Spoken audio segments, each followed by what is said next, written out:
ಈ ಮಾಸದ ವಿಶೇಷತೆ ಏನೆಂದರೆ ಎಲ್ಲ ಗ್ರಹಗಳು ಹೆಚ್ಚು ಕಡಿಮೆ ಗುರು ಮತ್ತು ಶನಿ ಅಧಿಪತಿಯಾಗಿರುವ ನಕ್ಷತ್ರಗಳಲ್ಲಿ ಸಂಚಾರ ಮಾಡುತ್ತಿದ್ದಾರೆ. ಆದ್ದರಿಂದ ಗುರುದಶೆ ಅಥವಾ ಶನಿದಶೆ ಮತ್ತು ಗುರುವಿನ ನಕ್ಷತ್ರಗಳಾದ ಪುನರ್ವಸು, ವಿಶಾಖ ಮತ್ತು ಪೂರ್ವಭಾದ್ರ ನಕ್ಷತ್ರಗಳಲ್ಲಿ ಜನಿಸಿದವರು ಹಾಗೂ ಶನಿಯ ನಕ್ಷತ್ರಗಳಾದ ಪುಷ್ಯ, ಅನುರಾಧ ಮತ್ತು ಉತ್ತರಾಭಾದ್ರ ನಕ್ಷತ್ರಗಳಲ್ಲಿ ಜನಿಸಿದವರು ಸ್ವಲ್ಪ ಜಾಗ್ರತೆ ವಹಿಸಿ.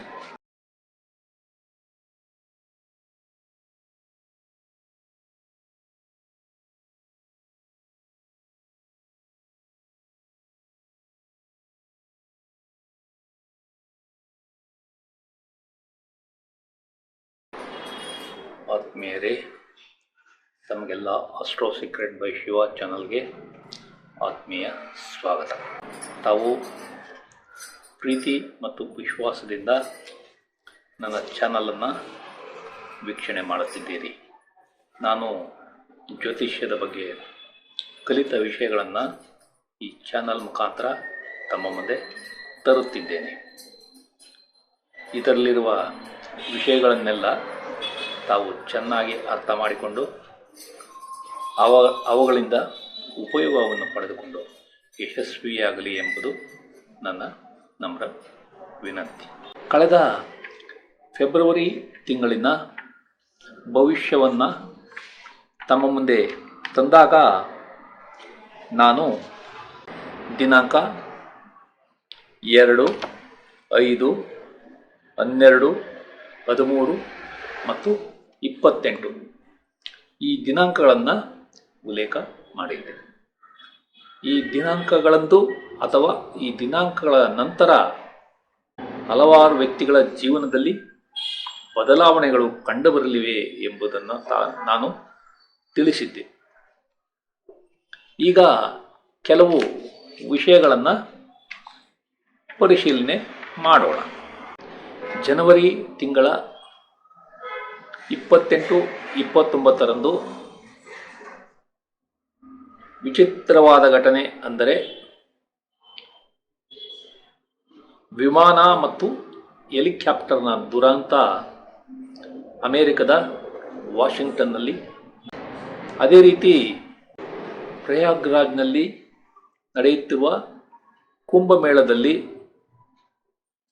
ಕಾಲ್ತುಳಿತ ಉಂಟಾಗಿ 30ಕ್ಕೂ ಹೆಚ್ಚು ಜನ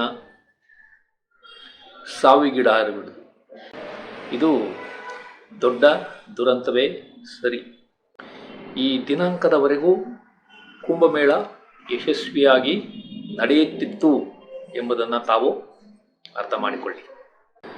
ಅದೇ ರೀತಿ ಫೆಬ್ರವರಿ ತಿಂಗಳ 2ನೇ ತಾರೀಕು ಈ ದಿನಾಂಕದ ಬಗ್ಗೆ ಸ್ವಲ್ಪ ತಿಳಿದುಕೊಳ್ಳೋಣ. ಈ ದಿನಾಂಕದಂದು ಅಂಡರ್ 19 ವುಮನ್ಸ್ ಮಹಿಳೆಯರ ವಿಶ್ವಕಪ್ ಕ್ರಿಕೆಟ್ ಪಂದ್ಯದಲ್ಲಿ ಭಾರತ ಜಯಶಾಲಿಯಾಗಿದೆ. ಇದು ಭಾರತಕ್ಕೆ ಬಹಳ ಒಳ್ಳೆಯ ವಿಷಯ. ಅದೇ ರೀತಿ ಅಭಿಷೇಕ್ ಶರ್ಮಾ ಉದಯೋನ್ಮುಖ ಕ್ರಿಕೆಟ್ ಆಟಗಾರ ಇಂಗ್ಲೆಂಡ್ ಮೇಲಿನ ಕೊನೆಯ T20 ಕ್ರಿಕೆಟ್ ಪಂದ್ಯದಲ್ಲಿ ಕೇವಲ 37 ಎಸೆತಗಳಲ್ಲಿ ಸೆಂಚುರಿ ಬಾರಿಸಿ ಒಟ್ಟು 54 ಎಸೆತಗಳಲ್ಲಿ 135 ರನ್ಗಳನ್ನು ಗಳಿಸಿದ್ದು ಅಚ್ಚರಿಯೇ ಸರಿ. ಈ ಇನ್ನಿಂಗ್ಸ್ನಲ್ಲಿ 13 ಸಿಕ್ಸರ್ಗಳನ್ನು ಬಾರಿಸಿದ್ದು ಇನ್ನೂ ಒಂದು ಅಚ್ಚರಿ. ಆ ದಿನಾಂಕ ಅಭಿಷೇಕ್ ಶರ್ಮಾ ಬಾಳಿನಲ್ಲಿ ಯಾವ ರೀತಿ ಬದಲಾವಣೆ ತಂದಿತು ಎಂಬುದನ್ನು ತಾವು ಅರ್ಥ ಮಾಡಿಕೊಳ್ಳಿ. ರೇಖಾ ಗುಪ್ತಾ ರವರು ಮೊದಲನೆಯ ಸಲ ದೆಹಲಿ ವಿಧಾನಸಭಾ ಎಲೆಕ್ಷನ್ನಲ್ಲಿ ಜಯಗಳಿಸಿ ಈಗ ದೆಹಲಿಯ ಮುಖ್ಯಮಂತ್ರಿಯಾಗಿ ಅಧಿಕಾರ ಸ್ವೀಕರಿಸಿರುವುದು. ಇದು ಸಹ ವ್ಯಕ್ತಿಗಳ ಜೀವನದಲ್ಲಿ ಯಾವ ರೀತಿ ಬದಲಾವಣೆ ತರುತ್ತದೆ ಎಂಬುದನ್ನು ತಮಗೆ ತೋರಿಸುತ್ತದೆ.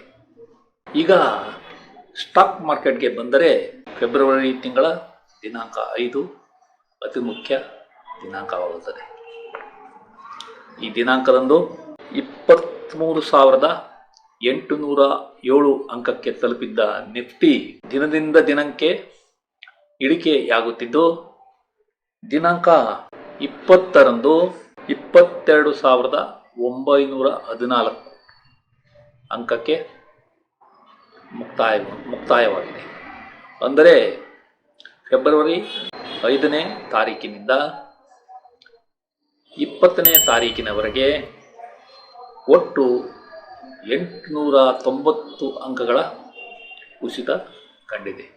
ಈ ದಿನಾಂಕದ ಮಹಿಮೆ ಇದರಲ್ಲೇ ಅರ್ಥವಾಗುತ್ತದೆ. ಮುಂದೆ ಫೆಬ್ರವರಿ ಮಾಸದ 28ನೇ ದಿನಾಂಕ ಕಾಯ್ದು ನೋಡೋಣ. ಈ ದಿನಾಂಕವನ್ನು ಸಹ ನಾನು ಉಲ್ಲೇಖ ಮಾಡಿದ್ದೇನೆ. ತಾವು ಕಳೆದ ಮಾಸದ ವಿಡಿಯೋಗಳಲ್ಲಿ ಇದನ್ನು ಪರಿಶೀಲಿಸಬಹುದು. ಈಗ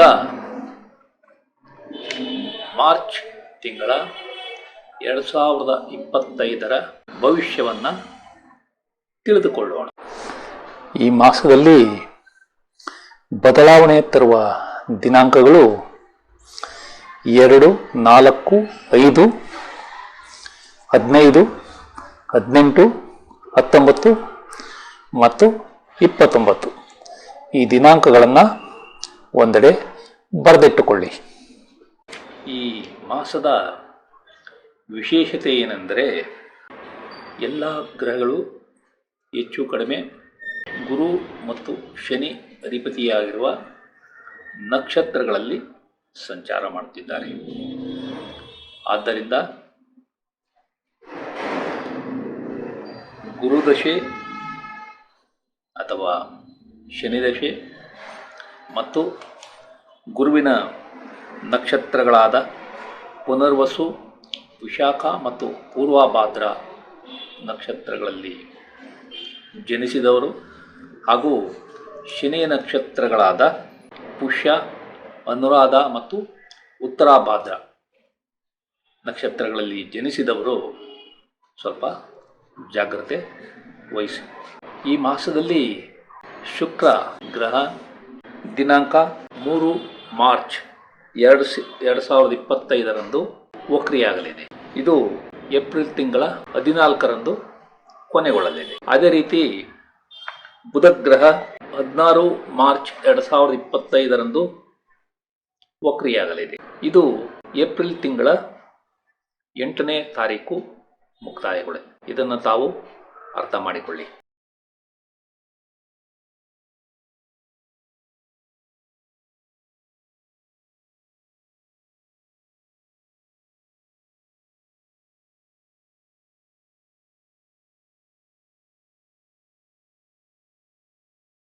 ನೀವು PhD ಪದವಿಗಾಗಿ ಯತ್ನಿಸುತ್ತಿದ್ದರೆ ಅದು ಈ ಅವಧಿಯಲ್ಲಿ ಯಶಸ್ಸನ್ನು ಕಾಣುತ್ತದೆ.